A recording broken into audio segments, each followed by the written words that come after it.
bien mi pantalla, que me escuchan bien también. Vamos a revisar hoy día el análisis de la revisión de indicadores de abril, en donde lo que se hace es una revisión del avance y de la situación de la economía en su conjunto. Voy a revisar primero brevemente los temas centrales para después pasar a revisar los distintos indicadores y tener esa visión de qué es lo que está pasando en la economía. Empecemos entonces por el lado de los temas centrales. Bueno, un tema central es que el presidente Noboa ha cambiado de estrategia e inaugura una nueva línea comunicacional, ya no solo en TikTok o entrevistas ligeras, sino que también ahora hace boletines de prensa con más condumio, entrevistas más demandantes, revela más información. Y utilizamos como referencia una entrevista en Radio Forever de abril 13 y una cadena nacional en donde, y además una entrevista con la revista colombiana Semana, donde se pudo ver mucho de lo que está nueva, de los temas, cómo ve el presidente o qué es lo que quiere comunicar. El mensaje central, como él mismo lo dijo en la cadena nacional, es recuperar la confianza de los ecuatorianos en su país y que su gente, en su gente y en su futuro, y consolidar la esperanza. Ese es el objetivo de la comunicación del presidente. Vamos analizando los temas. Riesgo país, tanto Noboa como Milei, con el apoyo del Fondo Monetario Internacional, se han embarcado en programas para reducir el riesgo país, para poder regresar a los mercados de capitales, y ambos proyectos han sido exitosos. Daniel Noboa hizo referencia al riesgo país en su entrevista de Radio Forever, y destacó lo fuerte que ha caído el riesgo país. Dijo, como tenemos un mal récord pasado, de que en gobiernos pasados hubo varias policy reversals, o sea que hubo cambios en la política, es difícil bajar significativamente de 436 puntos, pero seguimos bajando a niveles de 300 y pico durante el año. Esto es lo que tenemos proyectado y esperamos ya el próximo año estar por debajo de 300. Entonces, reconoce la dificultad que hay de seguir bajando el riesgo país por el historial de cambios en las políticas, de malos pagadores que tiene el país. Pero al final del día, él lo que deja muy claro es que sigue con esta meta de seguir reduciendo el riesgo país. Y eso, en otras palabras, lo que significa es que sigue comprometido con las políticas de ajuste y el acuerdo con el Fondo Monetario, que son precisamente esas políticas que son bien vistas por la comunidad internacional y que reflejan esos compromisos con la estabilidad fiscal. Entonces, el presidente dice, la meta es llegar por debajo de 300 puntos de riesgo país. Entonces, definitivamente eso implica, va a continuar con ese compromiso de ajuste fiscal. Situación fiscal a marzo, excluyendo los movimientos de deuda, los ingresos crecieron 19%, los egresos crecieron solo 3,9% y el déficit fiscal se redujo a 110 millones. Por el lado de la deuda externa, a diferencia del año anterior, que hubo un déficit, en este trimestre hay desembolsos superiores a la amortización por 764 millones. Y el gobierno está a las puertas de recibir un desembolso del Fondo Monetario una vez que se dio la quinta revisión del programa del acuerdo del fondo. Sobre el tema fiscal, aquí lo tratamos brevemente porque justamente el siguiente análisis ya es una revisión de ese informe del Fondo Monetario, donde se ve qué es lo que dice, cómo ha avanzado el Ecuador en el ajuste, cuáles son los pendientes. Creo que va a ser un análisis tremendamente importante, porque ahí se puede ver claramente qué es lo que viene después. Está establecidas las metas en distintas áreas, pero bueno, dejémoslo eso para el siguiente análisis, de eso hablaremos la próxima semana, donde vamos a ver qué es lo que viene y cuáles son las metas que están planificadas en cada una de las áreas, toda vez que solo sin querer dañar el final de la película, pero adelanto una parte, toda vez que hubo un incumplimiento en las metas de ajuste del Fondo Monetario, y entonces ha habido un reajuste de metas. Sobre eso en detalle vamos a hablar la próxima semana. El costo del ajuste, evidentemente que el ajuste fiscal tiene un costo, vemos cómo el ajuste final del día, tanto para el presidente ecuatoriano como el argentino, ha tenido un costo importante y eso se ve reflejado en encuestas, por ejemplo, una encuesta del 3 al 18 de abril de Global Data, le asigna una imagen positiva de apenas 35,7% a Noboa y de 36% a Milei, frente a un 70% que tiene Bukele o un 69% que tiene Sheinbaum. Entonces vemos que definitivamente, como es evidente, el costo político existe, es importante. Aquí hay una pregunta que nos dice Boris y dice, ¿y qué diferencia hace y qué costo tiene para los ecuatorianos que el riesgo país se reduzca de 430 a 330 puntos? Bueno, tener un riesgo país bajo significa cuentas fiscales ordenadas. Ese es el equivalente.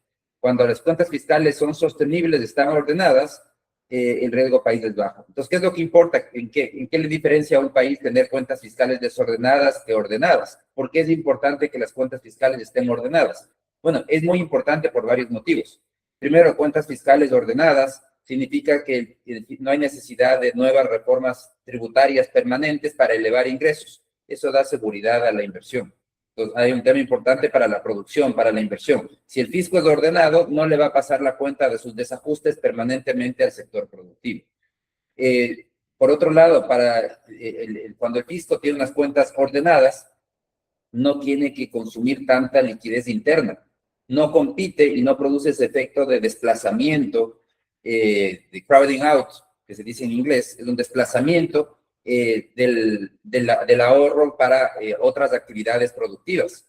Porque cuando un fisco tiene mucha necesidad de financiamiento, como es en la actualidad, que todavía es una necesidad importante, el fisco es el gran competidor de liquidez, coloca bonos en el mercado permanentemente y sigue consumiendo el ahorro interno, ahorro que pudo haber ido a actividades productivas, a financiamiento de los ciudadanos, de consumo, vivienda, y tiene un efecto de elevar las tasas de interés. Encarece el financiamiento, un fisco que necesita mucho del mercado interno, compite con otros coactores para conseguir financiamiento. Entonces, tener unas cuentas fiscales ordenadas significa que ese efecto desaparece. No hay un efecto de desplazamiento a la inversión privada.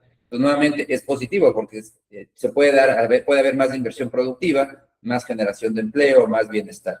Entonces, definitivamente es importante y es muy beneficioso tener unas cuentas fiscales ordenadas. Todavía, a pesar de que ha habido un avance importante, y como digo, eso vamos a hablar en detalle la próxima semana, pero a pesar de que ha habido un avance muy importante, todavía hay desafíos por el lado fiscal importantes, y vamos a ver cuáles son esas metas, las nuevas metas que se han colocado. De eso hablaremos ya la próxima semana.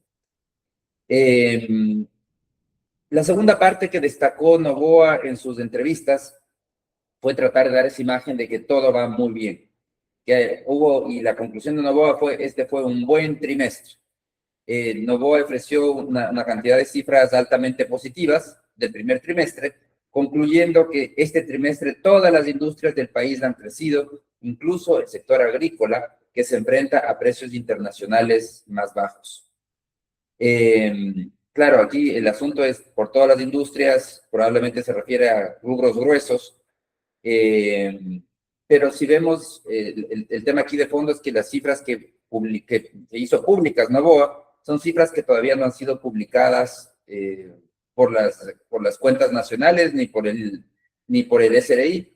Entonces, claro, es difícil de corroborar las cifras que él entrega porque son cifras que todavía, siempre las cifras de tanto el SRI como el Banco Central, el INEC, dan cifras con cierto retraso porque hay un proceso de recolección de información que toma su tiempo.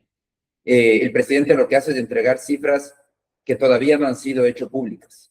Entonces, claro, es difícil de corroborar, pero lo que sí tenemos, por ejemplo, en el caso de cuentas nacionales hay datos preliminares de diciembre, del cuarto trimestre del año pasado.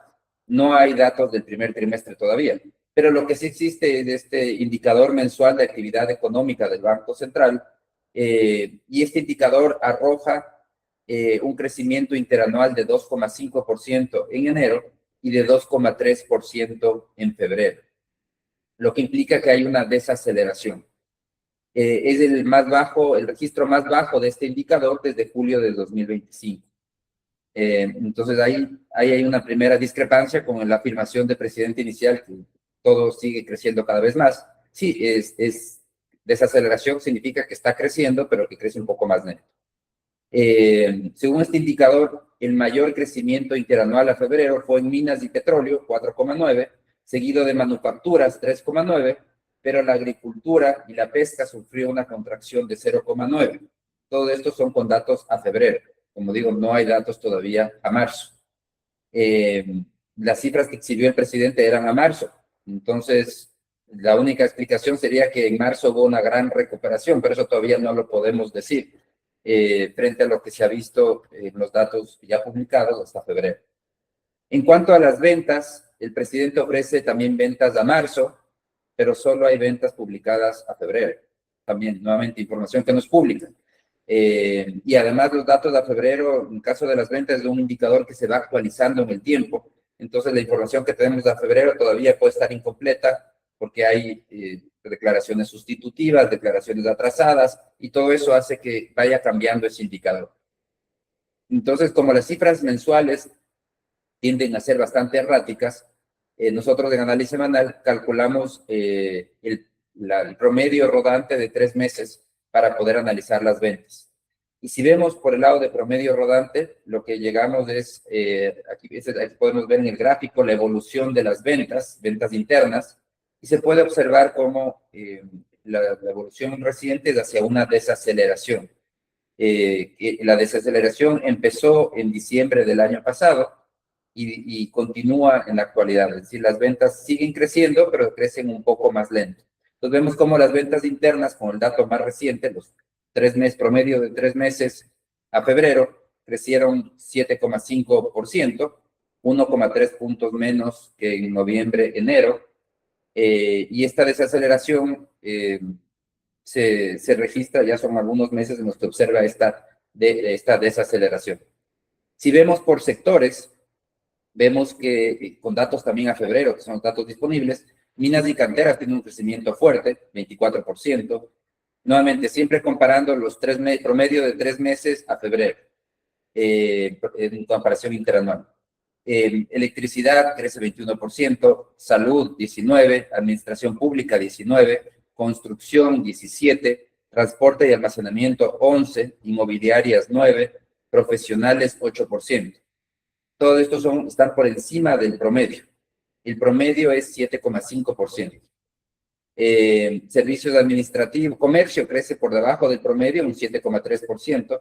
Servicios administrativos 6,7%, manufactura 6,1%, enseñanza 5,3%, información y comunicación 3,5%, etc. Hay sectores que se están contrayendo como agua potable, otros servicios y artes y entretenimiento que tienen una caída del 11%. Entonces, no todos los sectores definitivamente están creciendo, hay algunos que sí lo están haciendo, otros no. De manera promedio, la economía está creciendo, las ventas están creciendo, las ventas internas, pero el crecimiento es desacelerado. A diferencia de 2025, en donde cada mes el crecimiento era más alto que el anterior, desde diciembre, cada mes el crecimiento es más bajo que el anterior. Construcción. El gobierno mencionó que su objetivo era convertir 2026 en el año de la construcción e indicó que la construcción había crecido un 20% y que el sector inmobiliario un 18%. En nuestra medición, que no tenemos datos a marzo, la construcción crece 17% y los inmobiliarios, el sector inmobiliario un 9%. En ambos casos, sobre el promedio, ratificando que esos sectores están al alza, aunque en cifras del crecimiento inmobiliario, según el índice de actividad económica, no sería tan alto. El índice de actividad económica asigna a la construcción un crecimiento a febrero del 2%. Entonces, bueno, la realidad es que estos dos sectores sí están creciendo y están creciendo por encima del promedio, construcción y inmobiliario. En cuanto a la inversión extranjera directa, el presidente destacó que había crecido y que se debe a cambios tributarios, pero que se había crecido y que era un tema importante, pero la inversión extranjera directa, ese crecimiento tan fuerte que se ve en el año pasado en la inversión extranjera directa, se debe principalmente a cambios tributarios que llevaron a las empresas a liquidar reservas facultativas, capitalizándolas o distribuyéndolas. Cuando los accionistas extranjeros decidieron capitalizar sus reservas facultativas, estas se registraron como inversión extranjera, pero no significaron realmente nuevos capitales. Todavía no se ha recuperado la inversión extranjera, la inversión extranjera real, que significa flujo, pero sí hay expectativas de que lo haga, y sobre todo por estos proyectos grandes de inversión, especialmente en minería, que ya hubo, hace pocos días se dio la autorización también para el proyecto, para la mega mina Cangrejos. Entonces vemos cómo vamos a ver en el corto plazo un repunte en la inversión extranjera directa, muy asociada con esa inversión en construcción de minas, que es una inversión muy grande. El Fondo Monetario hizo el 17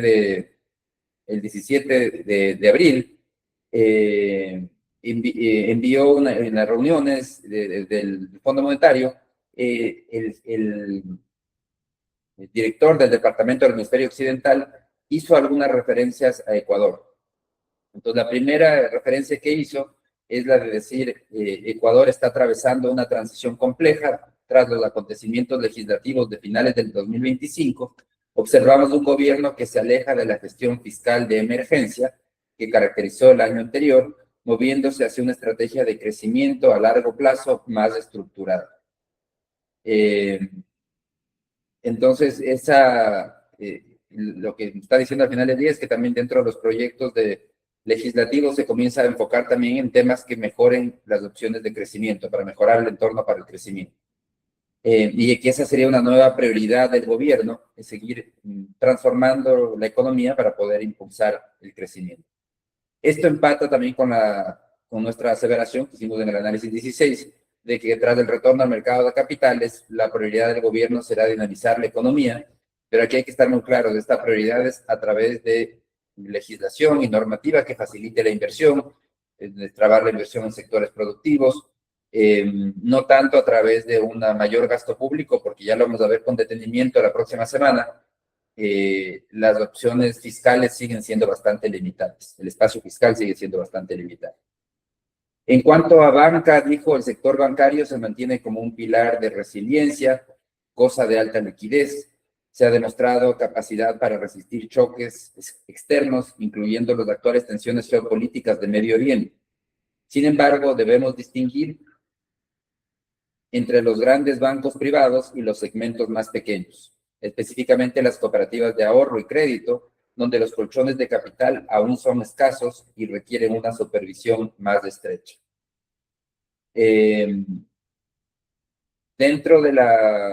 Si vemos los datos bancarios, el crecimiento de las operaciones se está acelerando, el crédito sigue subiendo, se aceleró a 13,4% el crédito en los bancos, mientras que los depósitos cerraron con un crecimiento de 14%.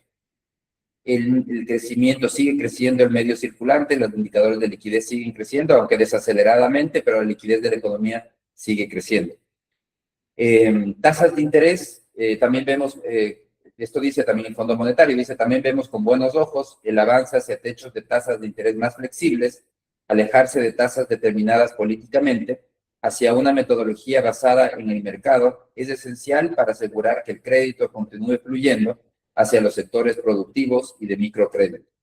Este es un tema que el Fondo Monetario ha insistido en varias revisiones, insiste en la necesidad de abandonar los techos de tasas de interés, o tener techos más flexibles. Bueno, realmente el Ecuador, para abandonar los techos de tasas tendría que hacer un cambio constitucional, entonces no es posible sin cambio constitucional abandonar los techos, pero el Fondo Monetario dice, bueno, hagan techos más flexibles. Y el gobierno ha avanzado, no solamente sino ya desde el anterior, se avanzó en esa línea, cambiando la metodología de cálculo de techos de tasas. Ahora se calcula en función de las desviaciones de estándar de los 12 meses anteriores, y eso permite que el techo de tasa se mueva en función de las condiciones del mercado. Suba o baje dependiendo de las condiciones del mercado. Sin embargo, todavía no se aplica esta metodología para todos los segmentos. El segmento de consumo todavía tiene un techo fijo.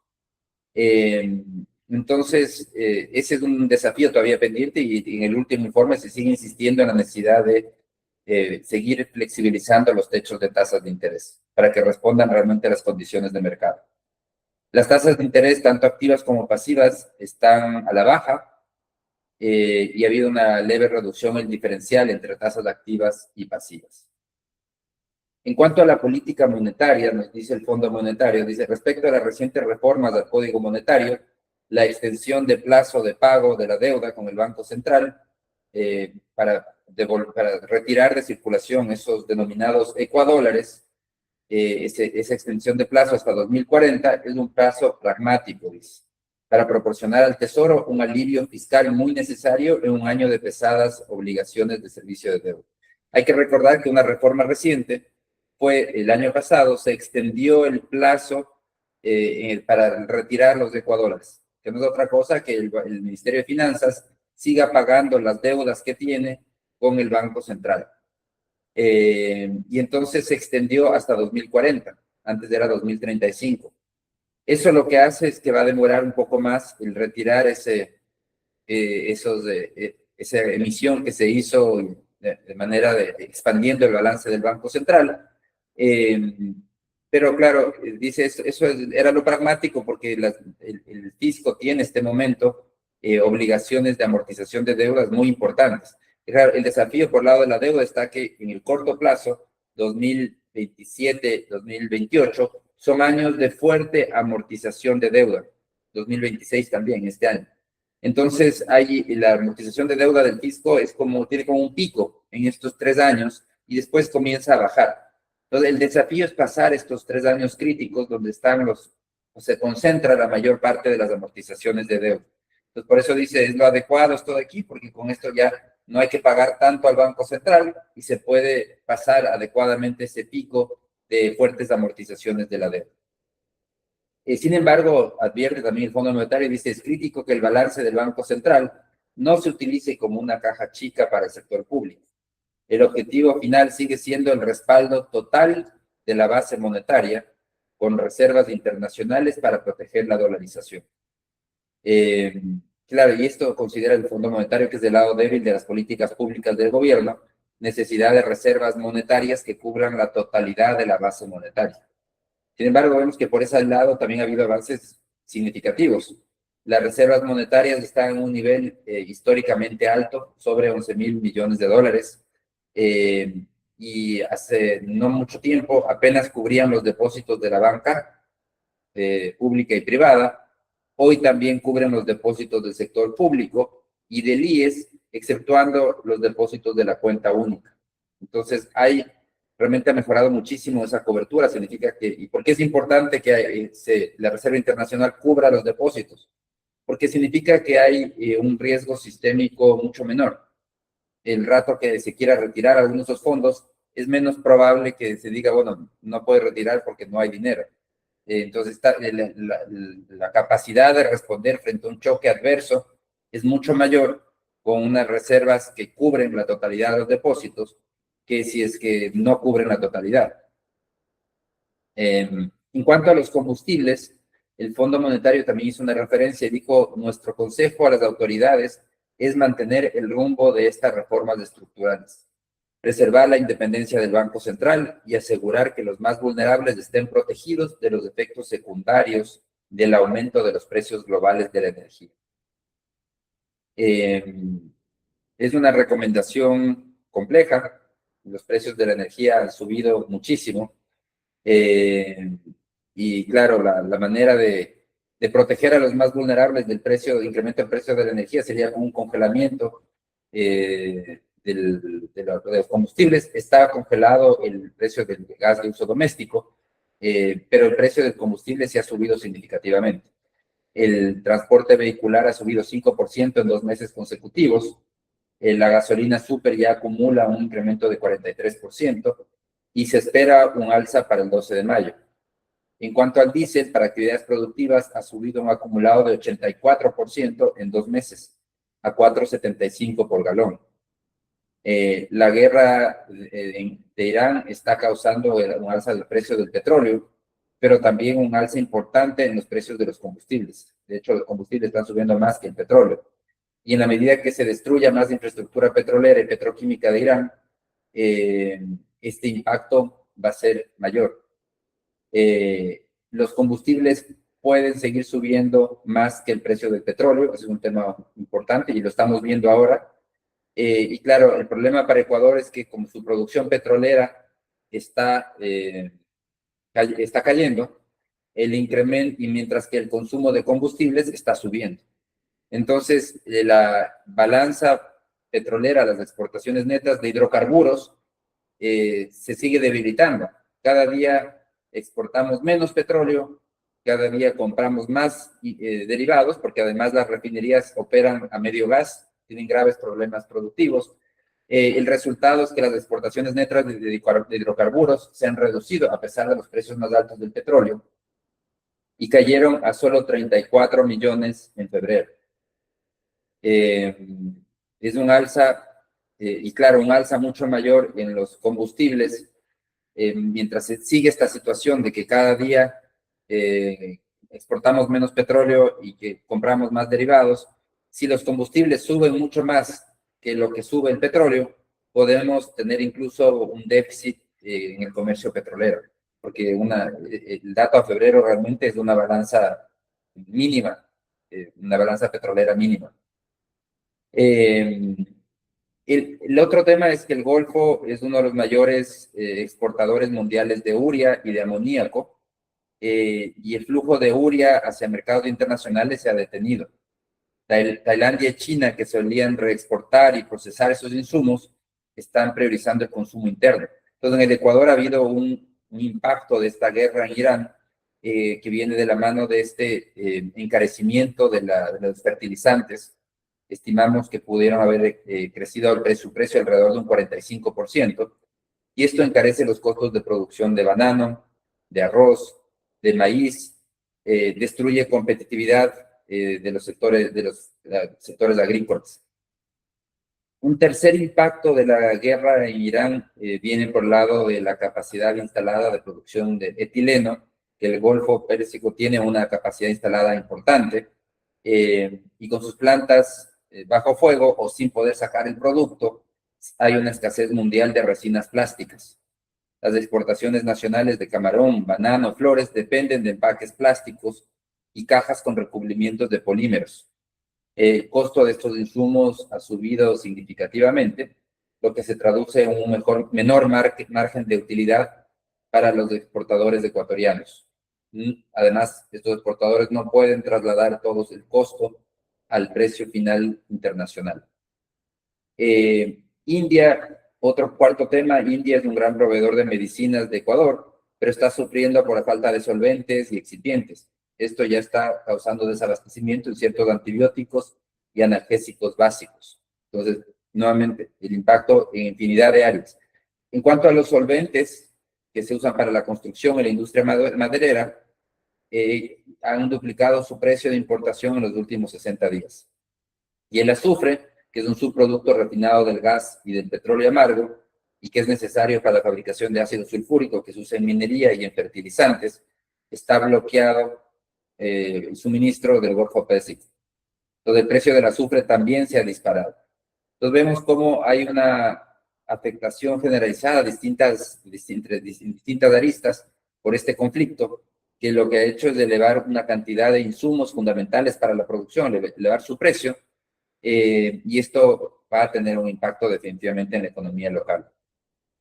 Alzan los precios. A marzo todavía no hay un alza importante en los precios al consumidor ni al productor, pero es probable que se registre en abril.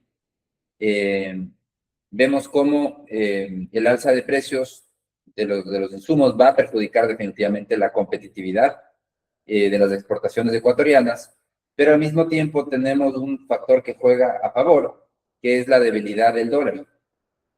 Hasta ahora, el dólar nos permite abaratarnos porque es un dólar débil, y en relación a otras economías latinoamericanas permite abaratar nuestras exportaciones. Y es algo que, por ejemplo, se han estado quejando recientemente bananeros colombianos, que se quejan de la pérdida de competitividad. Claro, el peso ya está revalorizándose frente al dólar, nosotros estamos ganando competitividad.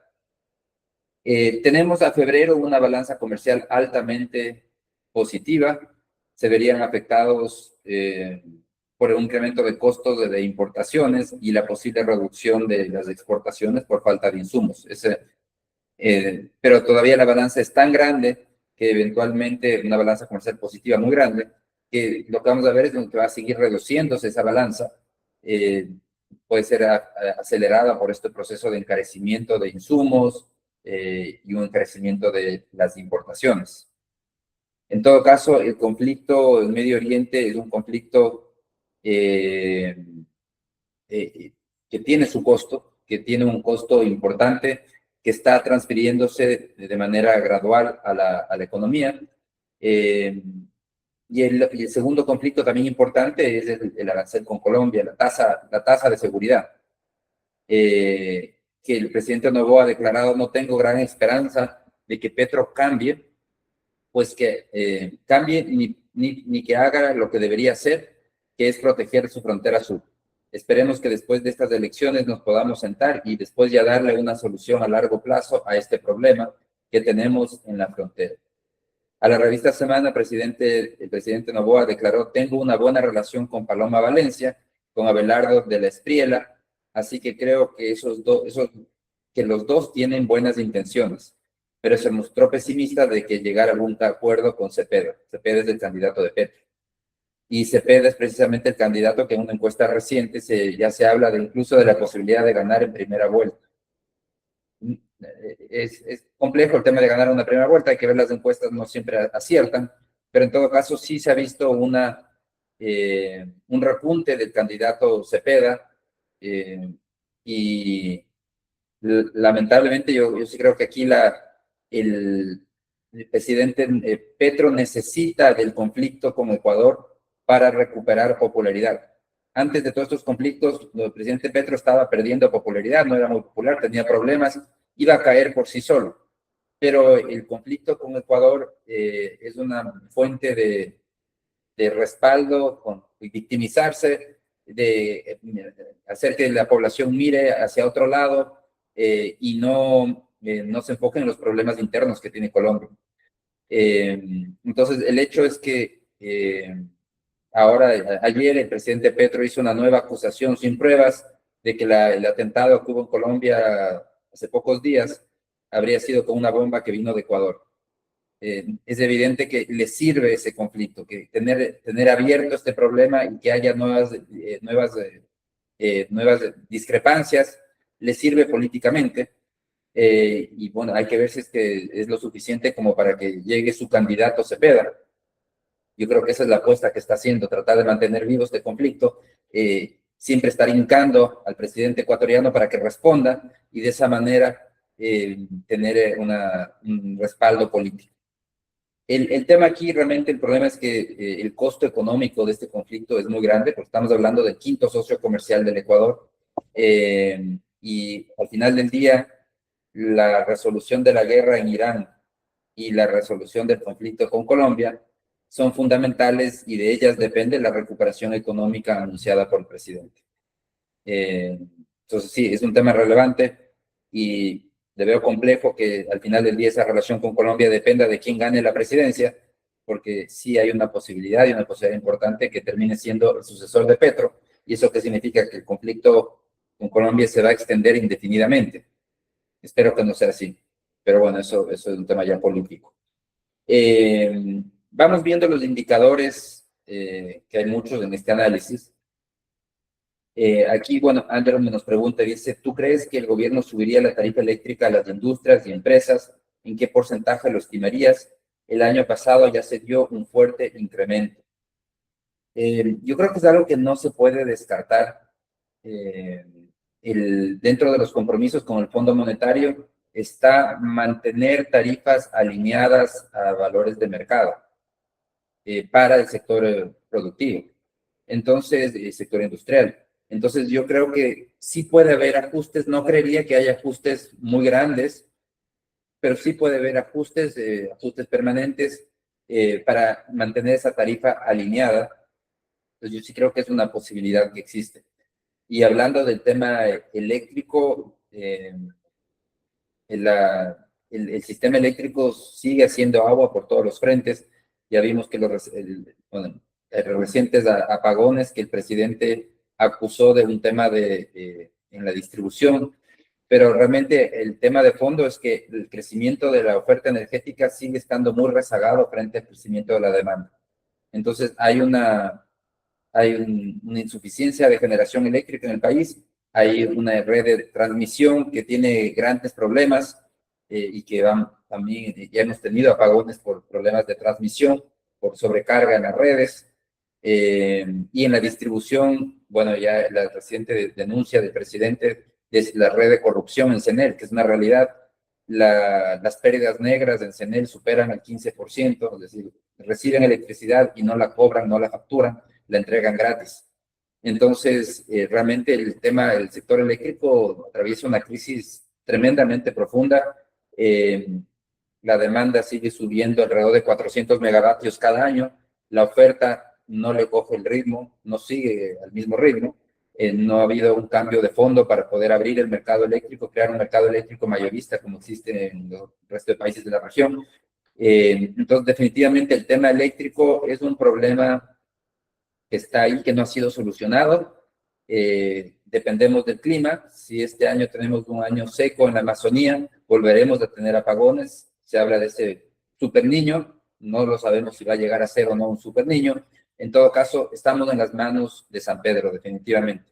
Si es que llega a ser un año seco, pues vamos a tener apagones nuevamente importantes. Y este problema energético es un problema que no se corrige en 1 o en 2 años. Es un tema que lo vamos a discutir y lo vamos a tener persistente al menos 5 años o más. Este es un tema de mediano y largo plazo, porque el crecimiento de la oferta energética que se requiere es muy grande. El déficit, según SENACE, el déficit del año pasado, superó los 700 megavatios.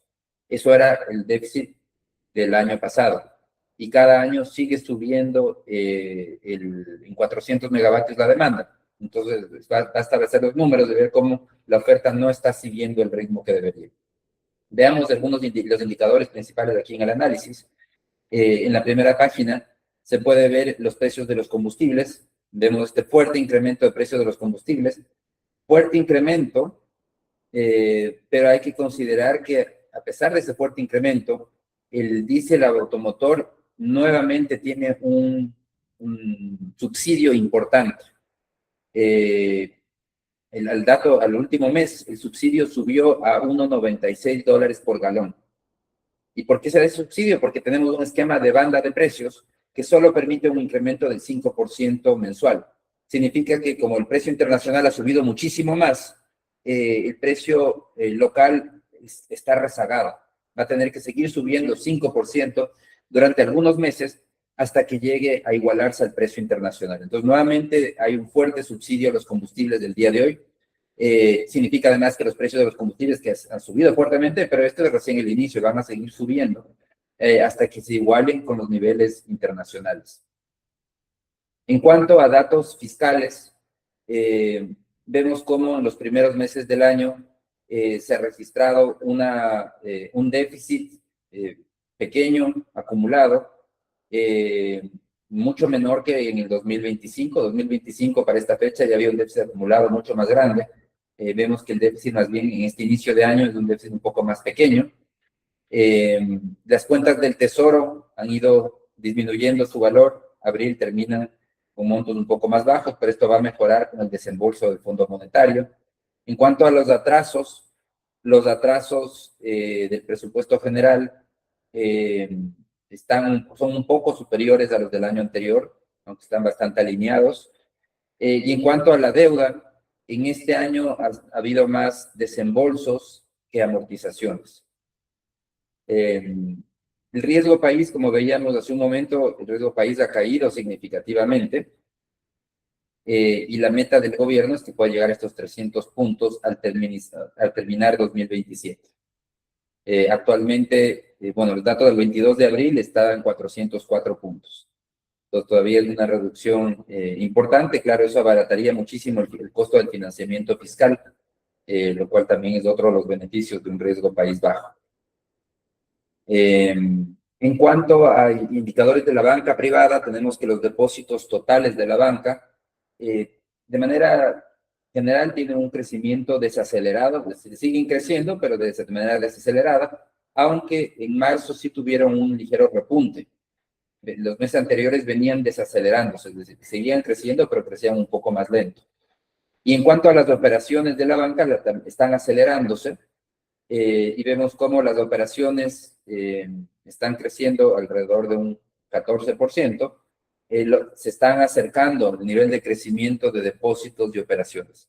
En meses anteriores, los depósitos crecían muchísimo más que las operaciones. Ese diferencial se está disminuyendo gradualmente porque las operaciones siguen repuntando, los depósitos se desaceleran, y entonces yo creo que pronto vamos a ver que las operaciones van a crecer más rápido que los depósitos, y eso también va a marcar gradualmente el fin de esta etapa de tasas de interés muy bajas. Todavía seguimos con un entorno monetario muy líquido, hay abundancia de depósitos, depósitos que crecen más que el crédito, pero eventualmente, ya que el crecimiento de las operaciones se acelere, supere el crecimiento de los depósitos, y eso gradualmente va a ir marcando ese fin de este entorno con una debilidad fuerte en tasas. Si vemos en cuanto a los depósitos en el último mes, los depósitos de la banca privada, los depósitos crecen 2% el último mes, en cambio mensual. El mayor crecimiento se da en depósitos a la vista, 915 millones, mientras que depósitos a plazo crecen 266. Y dentro de plazo, el mayor crecimiento es de 1 a 30 días, es decir, corto plazo. 665 millones de dólares adicionales en corto plazo, aunque también hay un en 181 días a 360 días, 334 millones. Pero plazos más intermedios, entre 30 y 180 días, más bien se contraen. Pues vemos que hay una preferencia hacia inversiones a corto plazo. Por otro Alberto, lado, ¿sí? perdón, buenos días. Bueno, No sé si de pronto me puedas aclarar algo. por supuesto, No encantado. tengo la fuente sobre una regulación en la cual se está hablando de una disponibilidad a manos del Estado sobre el seguro de depósito que tenemos pues los cuentaahorristas, depositantes en el sistema financiero. ¿Ha habido algún cambio en esto? ¿Qué tanto es de la disponibilidad que supuestamente tendría el Estado para tomar estos recursos en última instancia en caso de que requiriera liquidez? ¿Me podrías, por favor, aclarar si es que aquello es correcto? Gracias. Mira, sí, es correcto, hubo un cambio reciente, en que lo que hizo la Junta es modificar el orden de prelación de absorción de instituciones en problemas, de cartera, digamos, de depósitos, de instituciones en problemas. Se cambió el orden. Entonces, ¿qué es lo que dice esta resolución? Lo que dice es que los primeros depósitos que se tienen que una institución sana, viable, tiene que absorber son los depósitos que estén dentro de la cobertura del fondo de depósitos, del COSED. Y esto de aquí tiene un sentido, que es lo que busca esta resolución, que es la resolución número 15 del 3 de abril, para que tengan la referencia. Y lo que dice esta resolución, de hecho, le voy a mandar la referencia en este momento también aquí. Claro, y lo que dice esta resolución es, ¿qué es lo que busca esta resolución? Es quitar presión sobre el fondo de depósitos. El fondo de depósitos tiene alrededor de 4.300 millones, pero si es que como antes se establecía que se pague a los que se use el fondo para pagar a los depositantes, y que quienes no tengan la cobertura, vayan primero en la prelación de absorción de depósitos y pasivos en entidades en problemas. Entonces, ¿qué es lo que significaba eso? Significaba que se ponía mucha presión en los depósitos del fondo. Si es que había una necesidad de devolver depósitos en una cantidad importante de instituciones, pensemos en una crisis un poco más complicada, quienes iban a poder abastecerse eran los primeros que lleguen, pero tal vez para los últimos que lleguen ya no había cómo abastecerse. El fondo al final del día tiene apenas 4.300 millones. No es que avanza para responder a todos. Entonces, lo que busca esta resolución realmente es liberar presión sobre los fondos y que quienes lleguen a utilizar los fondos sean realmente los que no se puedan solucionar por vía de mercado. Porque una absorción de depósitos y pasivos es una vía de mercado, una solución de mercado a un problema de una entidad financiera. Si hay una entidad financiera que puede absorber esos depósitos y cartera de esa institución, una entidad viable, pues esa es la mejor solución. Es mejor solución que el COSEDE entre a operar. Entonces, realmente esa es la medida. Considero que es una decisión correcta, porque lo que se busca al final del día es que quitarle un poco de presión al Fondo de Seguro de Depósitos y dar como prioridad el uso de mecanismos de mercado para solucionar los problemas de una institución. Pero eso al inversionista, el que tiene sus depósitos, ¿no lo está poniendo en riesgo? No, de ninguna manera, porque lo que dice es los que tienen un depósito cubierto por el COSEDE, o sea, hasta $32,000, van a ser los primeros que van a poder ser absorbidos por una entidad viable. Entonces, no le ponen riesgo. O sea, ese depositante, en lugar de haber tenido depositado en una entidad, digamos, en lugar de estar en una entidad que ya no es viable, pasa a una entidad viable. En cambio, claro, para los inversionistas más grandes, digamos, un inversionista que no está cubierto, Ajá. Para ellos sí se reduce el nivel de Cobertura. seguridad de retiro de los depósitos. Ese es el lado negativo, digamos, porque el que no estaba cubierto y que no entraba prioritario, que antes sí entraba prioritario y ahora no entra prioritario. Entonces, para depósitos más grandes, no cubiertos con el COSEDE, sí, ahí sí coincido, hay un tema, hay un mayor riesgo para esos depositantes. Pero, por otro lado, ¿cuál es la lógica de todo esto? Es que el fondo al final alcance para responder frente a más instituciones, porque otro riesgo muy grave sería que se quede todo como estaba y que lleguen al COSEDE ciertas cooperativas grandes, por ejemplo, o ciertos bancos, y que solo puedan retirar los recursos los primeros y los otros no. Lo que generaría una crisis de confianza incluso en el sistema, si el COSEDE dice, sabe que ya no puedo atender más. Entonces, de esa manera se le da un poco más de fortaleza al COSEDE. Entonces, yo creo que para evitar una crisis de confianza en el sistema, en un entorno muy adverso, porque estamos hablando de un escenario muy adverso, yo creo que sí es una medida que ayuda a evitar esa pérdida de confianza. Muchas gracias. Pues nada. Entonces, seguíamos en depósitos. En cuanto a la cartera, vemos cómo la cartera crece 1,7%. El mayor crecimiento es cartera comercial, 425 millones. Crece consumo, 218 millones. Son los dos segmentos con mayor crecimiento en cartera. Aquí en esta lámina vemos el índice de actividad económica del Banco Central, y esto es lo que les mencionamos. Vemos cómo desde diciembre hay una desaceleración. Esa desaceleración se lo ve en todos los indicadores. O sea, aquí está el índice de actividad económica, pero la desaceleración lo vemos en las ventas. Desde diciembre las ventas se desaceleran.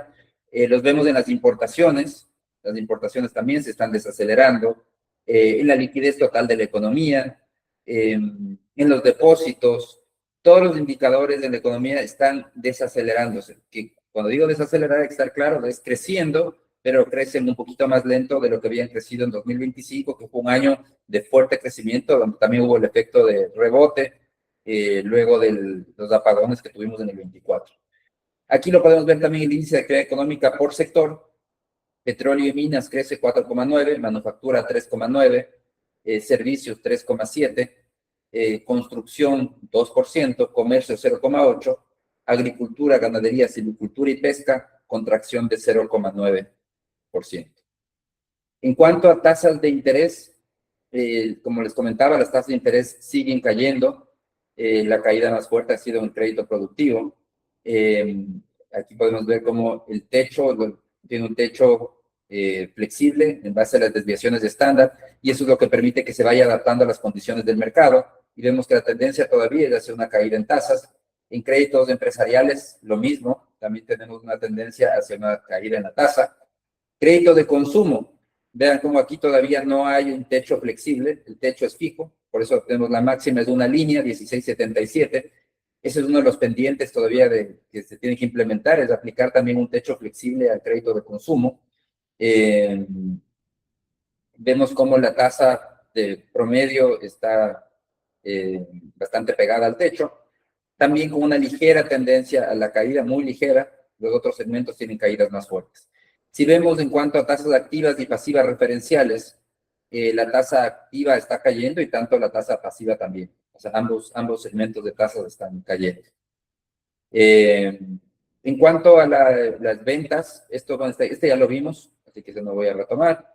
Reserva internacional, como les decía, las reservas internacionales siguen subiendo fuertemente. Aquí ayuda unas exportaciones que han sido bastante resilientes, fuertes. También ayuda los excelentes precios del petróleo, perdón, no del petróleo, estoy hablando del oro, excelentes precios del oro que forman parte de las reservas internacionales.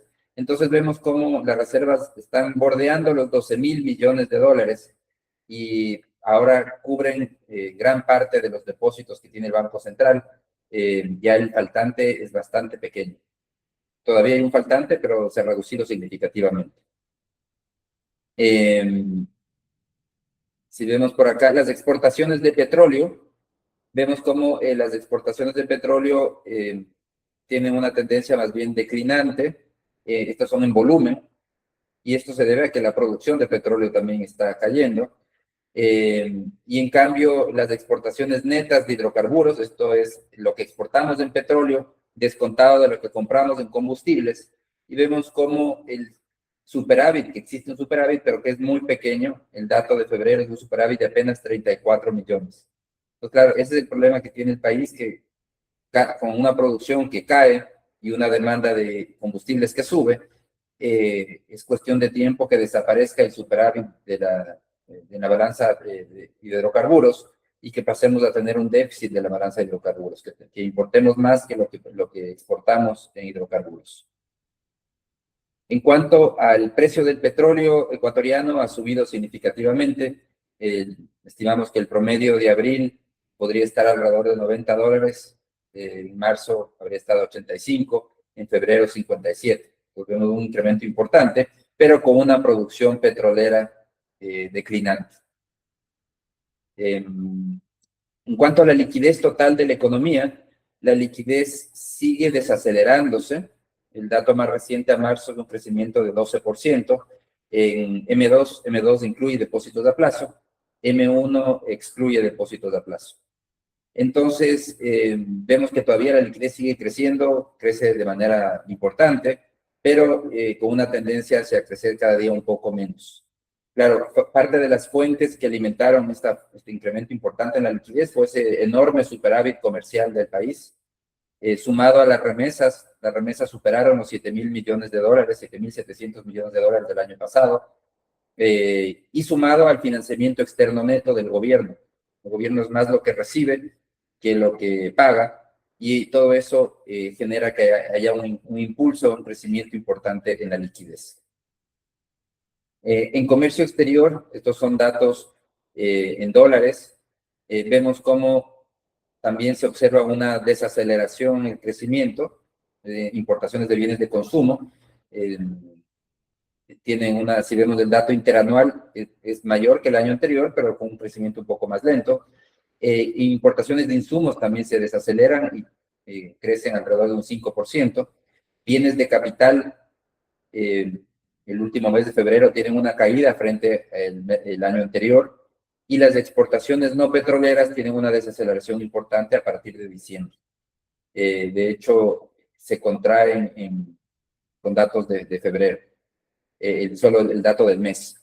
Entonces, bueno, lo importante aquí más que los datos puntuales del mes, porque hay mucha variabilidad, pero es la tendencia. Entonces se observa esa tendencia hacia esa desaceleración que se está viendo en varios indicadores de la economía.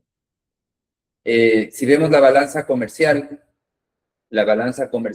que es esta área sombreada, y vemos cómo la balanza comercial del país, luego de haber alcanzado un superávit enorme, récord, sobre todo 2024. 2024 fue el año con mayor superávit comercial de la historia, y eso fue una buena y una mala noticia. La buena fue que las exportaciones fueron muy resilientes, les fue bien, pero la mala noticia fue que el mercado interno estaba tan deprimido que las importaciones se contrajeron. Ahora estamos en un entorno donde las importaciones están creciendo nuevamente, la economía está creciendo, las ventas están subiendo, entonces vemos cómo gradualmente la balanza comercial va cayendo.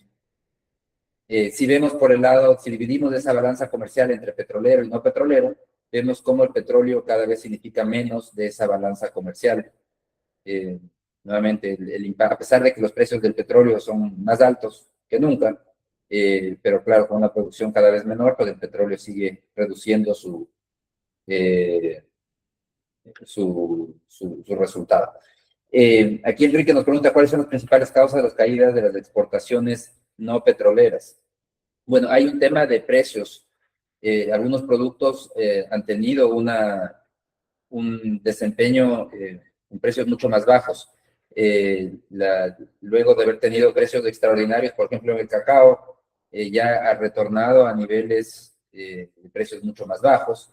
Entonces vemos cómo el efecto por el lado no petrolero, sobre todo por el lado de precios. Si vemos los precios del IPC, los precios domésticos, vemos cómo la inflación del Ecuador tuvo un repunte en diciembre del año pasado y se ha mantenido relativamente elevada en febrero y en marzo. Cerró en marzo en 2,3%. ¿Qué es lo que sucedió? Aquí hubo un efecto de base. Ese crecimiento de diciembre, luego de haber tenido una inflación muy cercana al 1%, en diciembre repunta, y repunta por, como les digo, efecto de base, porque esa inflación de diciembre de 2025 se compara con el IPC de diciembre de 2024. Y en diciembre de 2024 se creó un programa de electricidad subsidiada. Los consumos menores de 180 kilovatios pasaron a ser gratuitos. Entonces, eso provocó que el IPC caiga artificialmente, y cuando comparamos un mes contra un mes con una IPC artificialmente bajo, se ve este efecto de incremento en la inflación. Ahora, lo que sí podemos ver, lo más probable que vamos a ver, es que la inflación en los siguientes meses repunte, y repunte por el lado de la inflación importada. Vale la pena recordar qué es lo que sucedió en 2022, cuando se dio la invasión de Rusia a Ucrania. En ese entonces el precio del petróleo también subió por encima de $100 por barril por varios meses, y lo que vivimos es un incremento en la inflación doméstica que subió por encima del 4%. Como sucede en dolarización, ese tipo de fuerzas que impulsan la inflación son temporales. A diferencia de cuando hay causas monetarias, la inflación es persistente. En el caso del Ecuador no existen causas monetarias porque no tenemos la impresora de billetes, pero sí existen choques puntuales.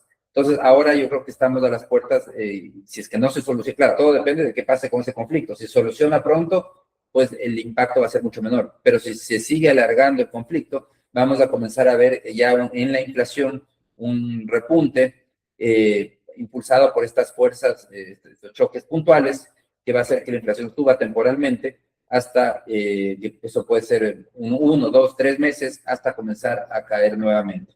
Pero todo dependerá de qué suceda con esa inflación importada. Vemos cómo Estados Unidos ya registra un incremento importante en sus precios como resultado de la guerra en Irán. Vemos como la inflación que venía desacelerándose vuelve a subir a 3,3%. La inflación mensual promedio en Estados Unidos fue 1%.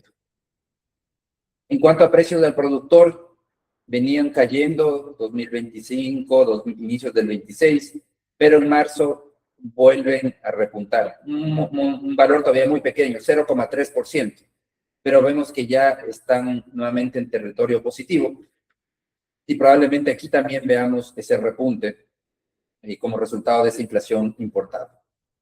Eso es el análisis de hoy. Les invito a participar la próxima semana.